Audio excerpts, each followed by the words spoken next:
కాబట్టి చాలా busy schedule లో వచ్చినందుకు వారికి ధన్యవాదాలు తెలియజేస్తా ఉన్నా. ముఖ్యంగా జగన్ చెప్పినట్టు ఇవాళ బీసీలకు చాలా తక్కువ అవకాశం దొరుకుతుంది. ఓ కాంగ్రెస్ అవకాశం కల్పించింది కాబట్టి నేను మెదక్ పార్లమెంట్ కుటుంబ సభ్యులకు విజ్ఞప్తి చేస్తా ఉన్నా.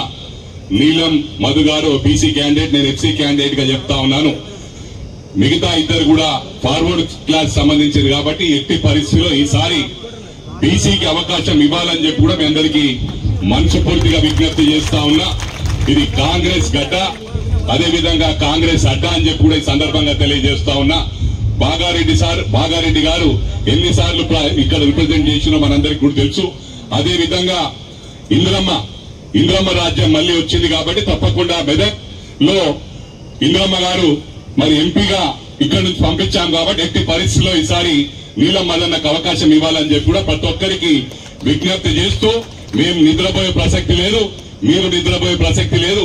ఈ నెల తర్వాత మీకు అండగా ఇక్కడున్న వేదికపై ఉన్న వాళ్ళమందరం కూడా మీకు ఏ కష్టం వచ్చినా అది మా కష్టంగా పరిష్కరిస్తామని చెప్పి కూడా మరోసారి మీకు ప్రమాణపూర్వకంగా తెలియజేస్తూ, మరి నీలం మదన్నను ఊహించని విధంగా పెద్ద మెజారిటీతో గెలిపియాలని చెప్పి కూడా ఈ సందర్భంగా మీ అందరికి విజ్ఞప్తి చేస్తూ సెలవు తీసుకుంటాం.